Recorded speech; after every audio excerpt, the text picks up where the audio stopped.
चलते हैं, गाड़ी में मोबाइल रखा है, ठीक है? लेकिन enjoy yourself. Please Nagma, Nagma please.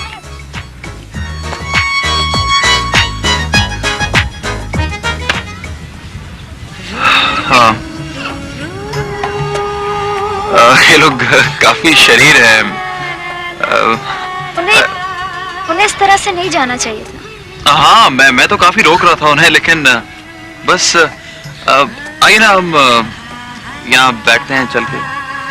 अगर किसी ने देख लिया तो? कौन देखेगा? वैसे यहाँ लोग तो काफी हैं, लेकिन मेरे ख्याल से आपके घर वाला कोई नहीं है। कोई डेंजरस बात नहीं है। प्लीज आइए ना, हम लोग बैठ के बात करते हैं।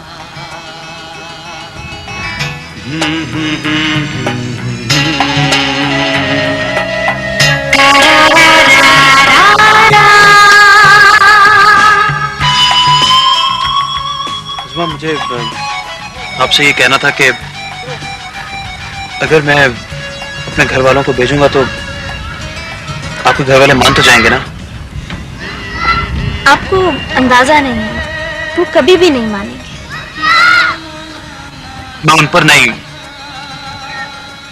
मैं तुम पर भरोसा कर रहा हूं। मैं मम्मी डैडी से कह दूंगा कि वो हर मुमकिन कोशिश करें, और वो करेंगे। और हो सकता है तुम्हारे घर वाले कोई प्रॉब्लम ही ना करें, वैसे ही मान जाए। और अगर ना माने तो शायद वो मेरा आखिरी दिन होगा। और तुम मुझे ना मिली तो इस दुनिया में मेरे लिए कुछ नहीं रहेगा। ना माँ का प्यार दामन पकड़ेगा, ना बाप की शफकत। खैर, जब मुझे मेरा प्यार नहीं मिला तो मैं क्या करूंगा इस दुनिया में? प्लीज इतनी खौफनाक बातें तो मत करें। मुझे नहीं पता उज़्मा कि ये सब बातें कैसी हैं, लेकिन एक बात सच है कि मैं तुम्हें एक ना एक दिन हासिल कर लूंगा। क्या फिर? प्लीज आगे कुछ मत करिएगा। हाँ तो बेटा, शादी का कब तक इरादा है? बस आंटी, अभी तो तालीम का सिलसिला जारी है। चार्टर्ड अकाउंटेंट बन रहा हूँ। एक आध साल बाद तालीम मुकम्मल होने के बाद शादी कर लेंगे इंशाल्लाह। हाँ बेटा, तालीम बहुत जरूरी है। अरे भाई माशाल्लाह, साजिद मियाँ आए हुए हैं भाई, कैसे रास्ता भूल गए? अस्सलाम वालेकुम। वालेकुम अस्सलाम, बैठो बैठो। शुक्रिया। बस नवाब साहब, जी चाहा आपसे मिलने को तो हाजिर हो गए। अच्छा किया भाई, आज तकरीबन कोई 6 माह के बाद आए हो। वालिद साहब कैसे? जी बिल्कुल ठीक ठाक हैं, बल्कि अक्सर आपको याद करते रहते हैं। बल्कि कल ही आपका जिक्र हो रहा था हमारे यहाँ। अच्छा भाई, ये मौजज़ा कैसे हुआ? वो असल में मेरा एक दोस्त है अहमद, उसकी फैमिली हमारे यहाँ आई हुई थी, तो बस आपकी फैमिली का जिक्र चल निकला। मैंने बड़ी तारीफ की कि नवाब साहब के यहाँ बड़ा रख रखाव है, बड़ा सलीका है, बहुत रवादारी है। लेकिन अब जो तहजीब आपके यहाँ है वो तो कहीं भी देखने को नहीं मिलती। हाँ मियाँ, रवादारी और रख रखाव ही रह गया बस। मेरे दोस्त के पेरेंट्स ये सब कुछ सुनकर बहुत मुतासिर हो रहे थे, कह रहे थे कि हमें भी मिलवाएं नवाब साहब से। अरे तो भाई ले आते मिलवाने के लिए, इसमें क्या है? अब वो बस मैंने सोचा कि बगैर पूछे तो जाना मुनासिब नहीं, पहले आपसे पूछ लूं। वैसे लोग बहुत अच्छे हैं। अरे भाई, इसमें इजाजत की क्या जरूरत है साजिद मियाँ, हम तुम्हारे दोस्त हैं तो अच्छे ही होंगे। नवाब साहब, अगर आप इजाजत दें तो अगले जुम्मे का कह दूं मैं अपने दोस्त की फैमिली को। अरे हाँ भाई, बिल्कुल जरूर। और हाँ, तुमने भी आना है।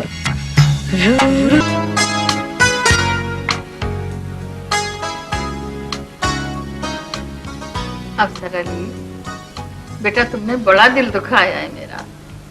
अब देखो जरा, अख्तर मियाँ के बच्चे को देखो, माशाल्लाह से जद्दे में कितनी बड़ी नौकरी कर रहा है वो। उस्मा ने बीए पास कर लिया। अरे मेरे बच्चे, तुम्हें क्या हो गया है? तुम्हारे दिमाग को क्या हुआ है? तुमने आखिर क्यों नहीं पढ़ के दिया?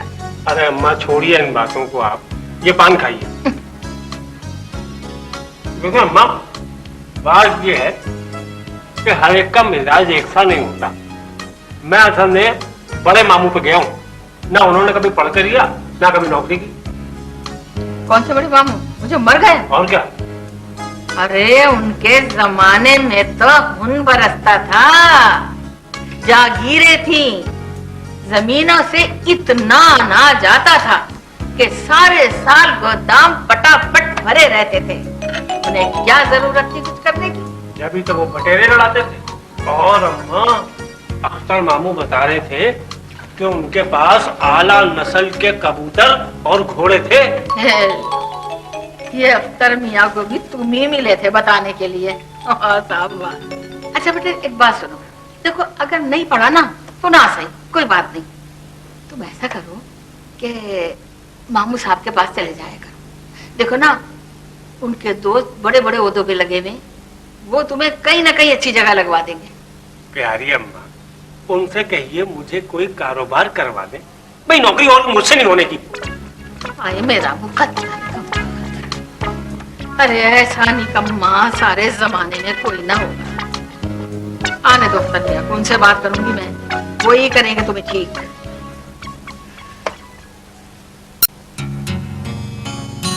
डैडी, साजिद ने जुम्मे का टाइम लिया है। जुम्मे को हम नहीं जा सकते? पर हमसे पूछे बगैर वक्त क्यों ले लिया?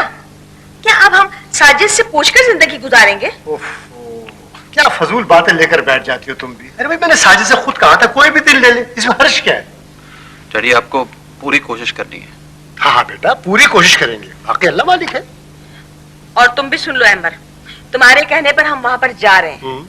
अगर उन लोगों ने इनकार कर दिया तो तुम्हें हमारी बात माननी होगी, सफिया से शादी करनी होगी, समझे? अम्मी प्लीज उन लोगों के सामने कोई ऐसी वैसी बात ना कह दीजिएगा।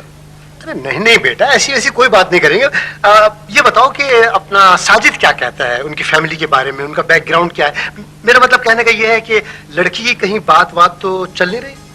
मेरे खानदान में बात तय हुई थी लेकिन अब नहीं रही। नवाब साहब ने साफ इनकार कर दिया था। बस डर इस बात का है कि उन लोगों को खानदान से बाहर शादी पसंद नहीं है। अब आपने ये तासुर डालना है कि शादी खानदान में हो या बाहर। असल बात ये होती है कि लड़की कहाँ खुश रहेगी। अच्छा अच्छा अच्छा, मैं समझ गया। इसका मतलब खास रिवायती लोग हैं। बहुत ज्यादा डैडी। बस डैडी सारी सिचुएशन आपको संभालनी है। प्लीज कुछ ऐसा कीजिएगा कि खुशखबरी लेकर आए आप। बिल्कुल कुछ ऐसे ही करेंगे कि हम खुशखबरी लेकर आएंगे, तुम फिक्र न करो, बाकी अल्लाह। ओके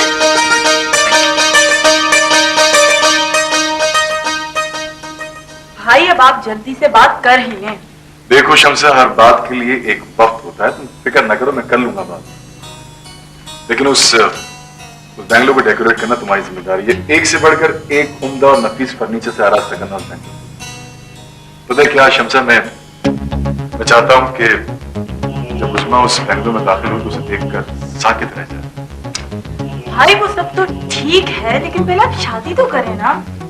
शादी भी हो जाएगी, होगी क्यों नहीं? सुहेल कह रहे थे कि वो अपने साथ इस बार मुझे भी पॉन्ड टूर पर लेकर जाएंगे। कहीं ऐसा ना हो कि मैं उनके साथ वहां पहुंच जाऊं और आप यहाँ मुझे अपनी शादी का बुलावा भेज दें। शमसा, क्या ऐसा हो सकता है कि तुम्हारे पीछे मैं इतना बड़ा काम कर लूं? लेकिन देखो इसमें कुछ वक्त तो लगेगा ना। देखो बड़े बड़े मंसूबे मिनटों में तो नहीं बनते ना। अच्छा आप बैठ क्यों रहे हैं? चलिए एयरपोर्ट के लिए देर हो रही है। जी हाँ, ये काम मैं कैसे पूछ सकता हूँ? आपके आने के बाद ये काम मुझे बड़ी मुस्तकिल मिजाजी से करना होता है। चलिए बाबा। जी सर। बाबा सामान रख दिया गाड़ी? ये रख दिया सर। आपा बेगम, असद तो आने को तैयार है। वो हर दूसरे तीसरे दिन टेलीफोन भी कर देता है कि क्या हुआ। आप बताएं हमें कि हम उसे क्या कहें।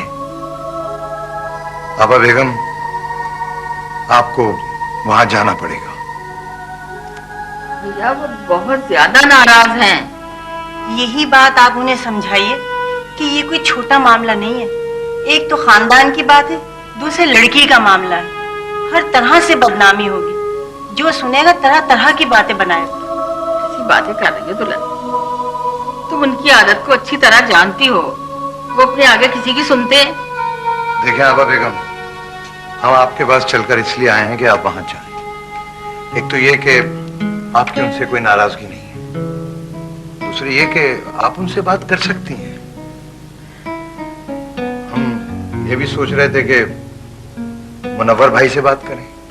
एक तो ये कि वो हमारे चचाजाद भाई हैं, दूसरी ये कि भाई साहब के बहुत दोस्त भी हैं। लेकिन अगर आपा बेगम बात आपसे बन जाती है तो हमें क्या जरूरत है उनसे कहने की?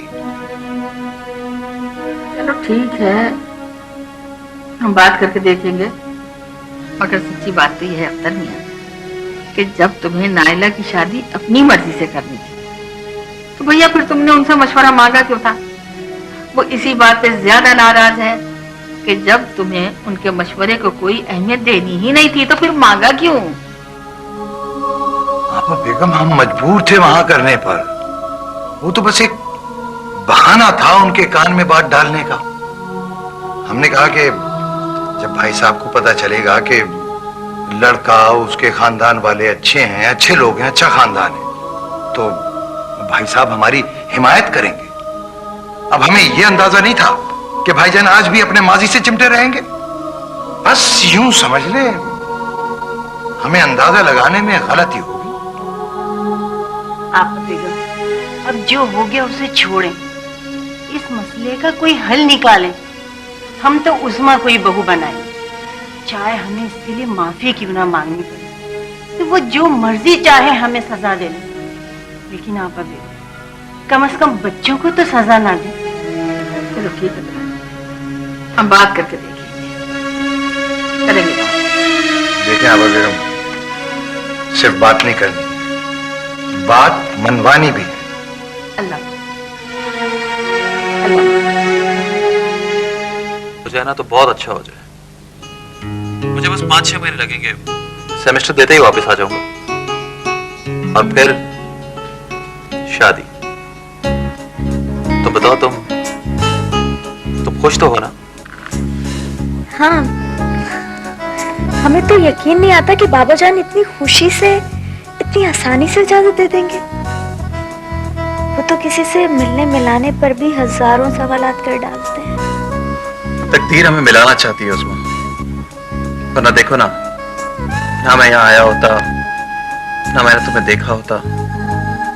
कहीं अजीब इत्तेफाक नहीं है कि मैंने तुम्हें बेकरी पर देखा, फिर उसके बाद साजिद की मंगनी पर।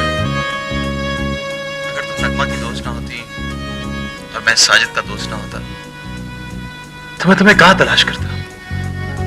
शायद आप ठीक कहते हैं, लेकिन पता नहीं क्यों अब भी हमारा दिल डरता रहता है। तुम्हें तो डरने की आदत सी हो गई है। अब हम दोनों के दरमियान ये फासले बहुत जल्द सिमट जाएंगे। अल्लाह करे ऐसा ही हो। इंशाल्लाह ऐसा ही होगा।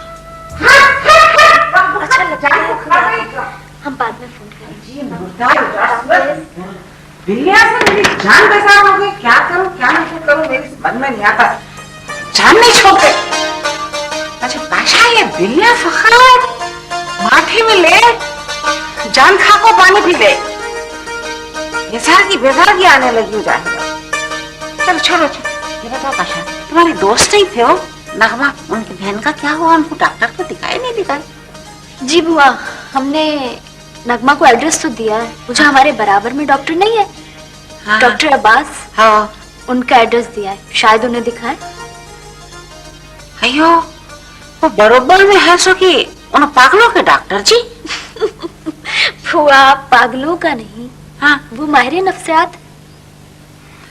हाँ जी बीबी, तुम्हारे को हमेशा की हाथ घुमा को कान पकड़ने की आदत है। कई को तो भी ऐसा करते माँ। एक ही बात हुई, मगर मैं ये सोचती हूँ वो मोथे के फूलों का क्या चक्कर है? सच्ची बात पूछो नहीं, मेरे दिल में वहम आ रहा, बरोबर उसके ऊपर जिनका साया है। बुआ, आप भी कमाल करती, भला मोती के फूलों का जिनसे क्या वास्ता? अरे बच्ची पगलोट है तू भी। हाय माँ, तुम्हारे को मालूम नहीं है बात? हाय जिनों का वास्ता असली तो मोतिये के फूलों से खुशबू से रहता। तुम्हारे को मालूम है हमारे अम्मा कभी कुंवार पने में हमारे को मोतिया के फूला लगा ले को, नहीं तो खुशबू लगा ले को बाहर नहीं निकलने देते थे। जिनका साया हो जाता, खुशबू पे भूत आते जीना। अरे बुआ, वो सब कहने की बातें थी, असल में तो खुशबू से इसलिए मना करते हैं कि खुशबू लोगों को अट्रैक्ट करती है। अम्मा गे, मेरी अक्ल को मट्ठी अजी दूध चूल्हे पे छोड़ के आई थी, क्या पता क्यों जाके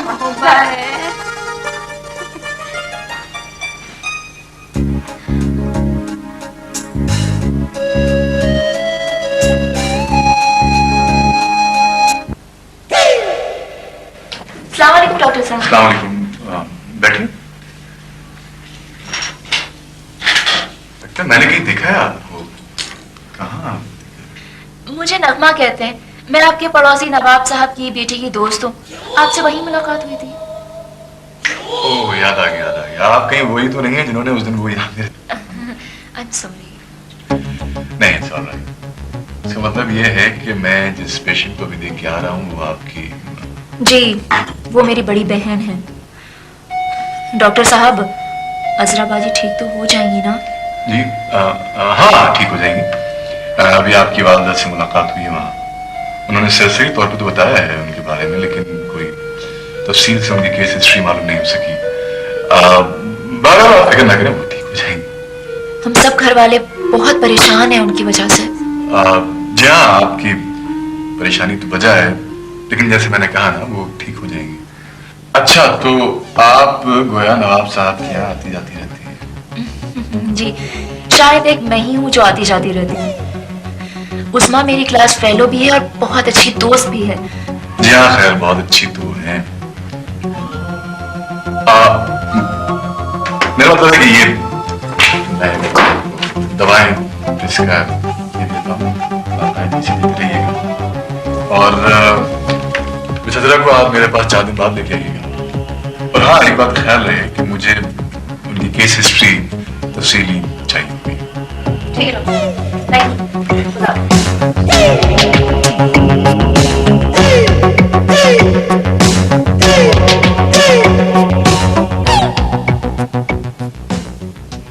आप ऐसी बातें ना कीजिए आप बेगम। हमें तो अफसोस हो रहा है कि हमारे सिवा के सारा जमाना बदल गया। किसी को अपनी रिवायत का, अपनी तहजीब का, अपने इक़दार का पास ही नहीं रहा। अरे मियाँ, वक्त अपने साथ सब कुछ धूल बना के ले जाता है। आदमी कब तक बगुलों की जद में रहेगा? कदम तो वहीं जमाने पड़ते हैं ना जहाँ पड़ाव डालना हो। आप बेगम, 4 दीवारी के लिए कदम जमाने पड़ते हैं, सिर्फ इसलिए नहीं कि हम अपनी माजी को दफन करके वो सब कुछ अपना ले जो दूसरे अपना रहे। माजी ही आदमी की बुनियाद होता है। माजी की गलतियों को दुरुस्त भी किया जा सकता है आगे चलकर। ये कहना चाहती हैं कि हमारे पुरखों ने माजी में गलतियां की हैं? अगर इस खानदान की बुनियादें मजबूत है तो सिर्फ इस वजह से कि हमने रिवायत को आगे बढ़ाया। तो मियाँ, रिवायत तोड़ने के लिए कौन कह रहा है, बताओ। सच्ची बात तो यह है कि तुम्हें उस मको असद से ब्याह देना चाहिए।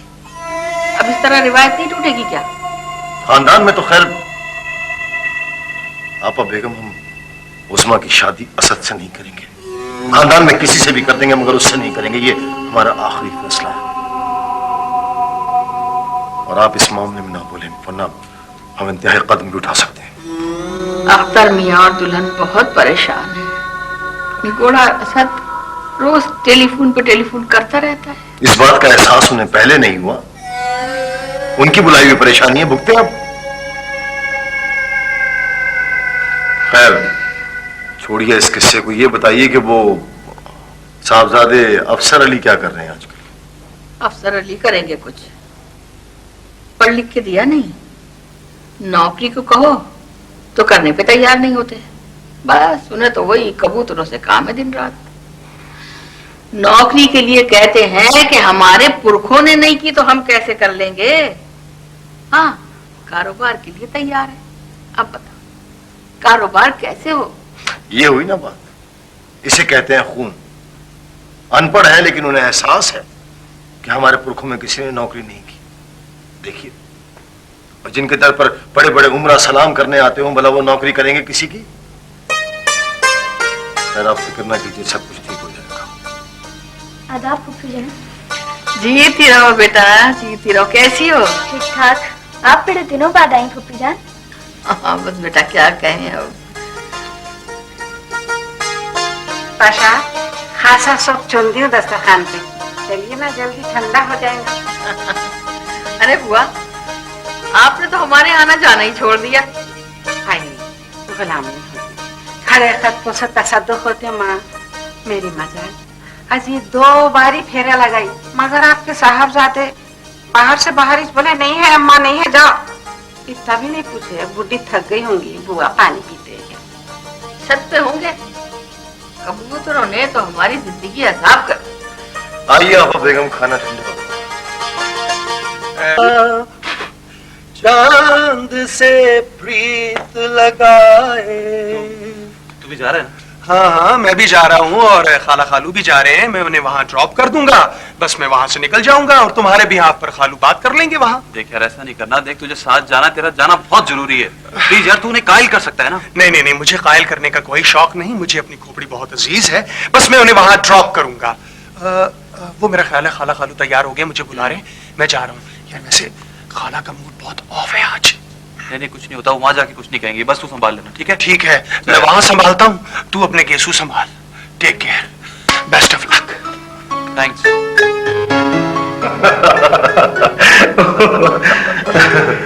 नया दिलचस्प आदमी है आप नासिर साहब। बहुत खुशी हुई कि आपसे मुलाकात हो गई। जी आदाब। आप बहुत चुप चुप बैठी हैं। ये बोलने देंगे तो हम बोलेंगे ना। अच्छा ये बताइए, आपके कितने बच्चे हैं? माशाल्लाह से एक बेटा है हमारा अहमद। उसी के मजबूर करने पर यहाँ पर आए हैं। जी हम समझे नहीं। जी मैं आपको बताता हूँ। असल में आज नवाब साहब हम आपसे कुछ मांगने आए हैं। अगर इजाजत हो तो कुछ अर्ज करूं। अरे कैसी बातें कर रहे हैं नासिर अली साहब, बिला तकल्लुफ कहिए। जी बहुत बहुत शुक्रिया नवाब साहब। मेरा बेटा अहमद माशाल्लाह MBA कर रहा है लंदन में, आजकल यहाँ आया हुआ है। आप मिलेंगे तो बहुत खुश होंगे। माशाल्लाह माशाल्लाह।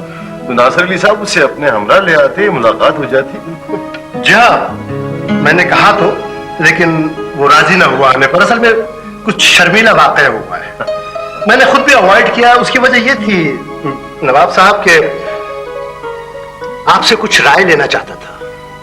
राय? जी। कैसी? मेरा मतलब है किस बारे में? असल में नवाब साहब, हमारा बेटा अहमद आपकी बेटी उस्मा को पसंद करता है और शादी करना चाहता है। अभी मैंने उस्मा को देखा, माशाल्लाह बहुत ही ज़हीन और नेक लड़की है। और ये देखकर बहुत खुशी हुई कि मेरे बेटे का इंतखाब गलत नहीं है।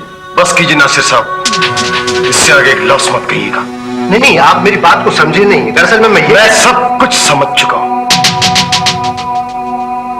और आप पर एक बात वाज़ेह कर दूं कि हमारे यहाँ खानदान से बाहर शादी नहीं की जाती, लिहाजा ये गुफ्तगू बेकार है।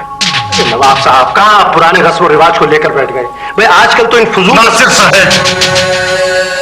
आप इन्हें फजूल नहीं कह सकते। ये हमारे पुरखों के रिवाज है और इन्हें कायम रखना हम अपना फर्ज समझते हैं। बहुत बहुत शुक्रिया नवाब साहब। मेरा ख्याल है कि अब इनका और अपना वक्त जाया करने का कोई फायदा नहीं। चलो चले। तुम खामोश रहो, मुझे बात करने दो। नवाब साहब। नासिर अली साहब, आपकी बेगम वाकई बहुत समझदार है। आप अपना वक्त जाया ना कीजिए। नवाब साहब, आप खामखा जज्बाती हो रहे हैं।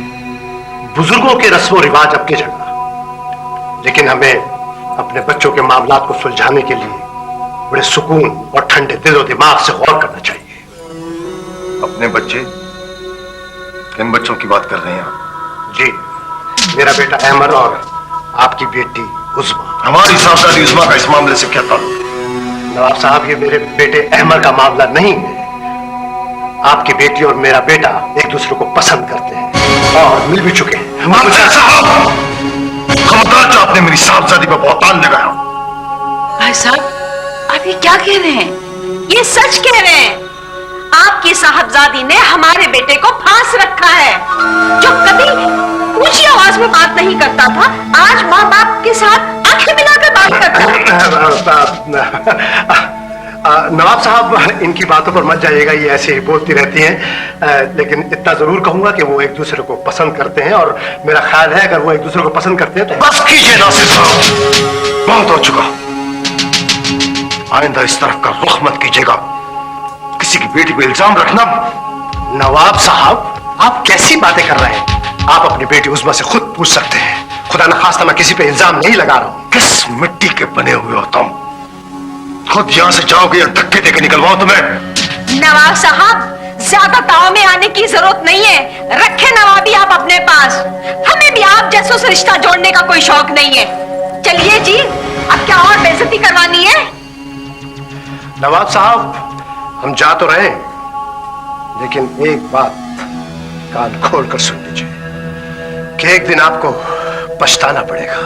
चलिए भी, मुंह मत लगिए इन लोगों के। बड़े आए बिरादरी वाले, नवाब खानदान के। बच्ची आंखें खोलो। बुआ, बुआ भी, ये बड़ा बड़ा डॉक्टर है ना, उसको बुला ला। कहीं नहीं जाएंगी आप। क्या सुन कर रहे हैं आप? अगर हमारी बच्ची को कुछ हो गया तो? कुछ नहीं होगा इन्हें। और एक बात कान खोल के सुन लीजिए आप, आज से इनका कॉलेज जाना बंद। अपना ये नगमा कह जाएंगी और ना वो यहाँ आएगी।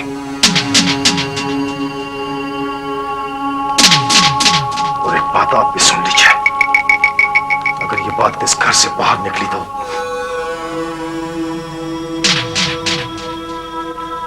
अब इनकी शादी अफसर अली से ही होगी और एक हफ्ते के अंदर अंदर होगी।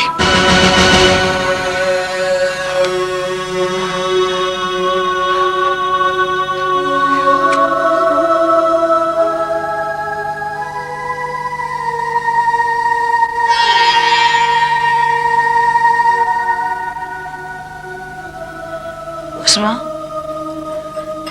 बेटा ये तुमने क्या कर दिया? क्यों हमारे मुंह पे कालक लगा दी? अपने बाप की इज्जत का भी ख्याल नहीं रखा। अम्मा जान, हमने ऐसा कुछ नहीं किया, कुछ भी नहीं किया सर जिसकी वजह से आपकी या बाबा जान की इज्जत पे कोई हर्फ आए। हाँ, सिर्फ इतना कसूर है हमारा कि हमने उनसे कह दिया था कि शायद बाबा जान मान जाए। अम्मा जान, क्या हम अपनी मर्जी से अपनी जिंदगी गुजारने का हक नहीं रखते क्या? क्या हमारे सारे फैसले बाबा जान ही करेंगे, ये सोचे समझे बगैर कि हम उसमें खुश हैं या नहीं? चुप हो जाओ उस्मा, चुप हो जाओ, वरना क्या अम्मा जान? कब तक यूं नस्लें बड़ों के फैसलों पर कुर्बान होती रहेंगी? मेरी माँ, ये कैसी तो भी बात कर रहे तुम? तुम्हारे बाबा सुनेंगे, क़यामत आ जाएंगी। और क्या क़यामत आएगी बुआ? क़यामत तो आ चुकी है।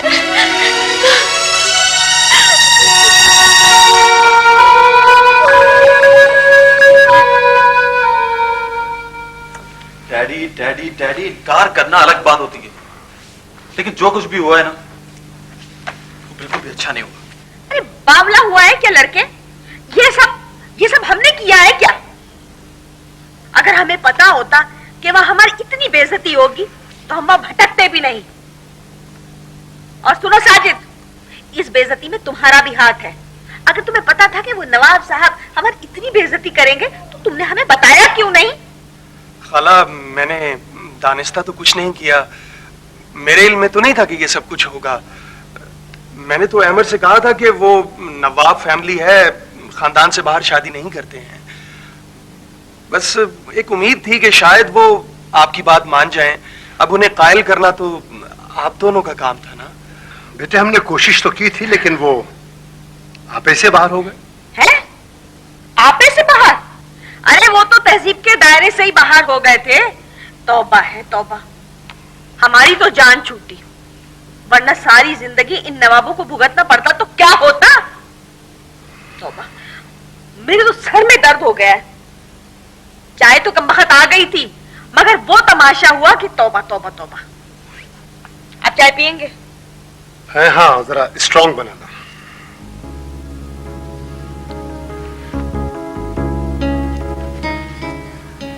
अमर बेटे, हमने तुम्हारी एक जिद तो पूरी कर दी है। अब जरूरी नहीं है कि इंसान की हर ख्वाहिश पूरी हो जाए। इंसान चाहता तो बहुत कुछ है, लेकिन होता वही है जो अल्लाह ताला को मंजूर होता है। बहरहाल, अब ऐसा करो कि पढ़ने लिखने में दिल लगाओ, परेशानियों को भूल जाओ और जाने की तैयारी करो। मैं जरा चेंज करके आता हूँ। साजिद, मुझे एक दफा उस्मा से मिलवा दे यार। नहीं यार, इट्स नॉट पॉसिबल। वो नवाब साहब जो है वो उसे कच्चा चबा जाएंगे। यार कुछ भी हो, बस एक बार मैं मिलना चाहता हूँ उससे।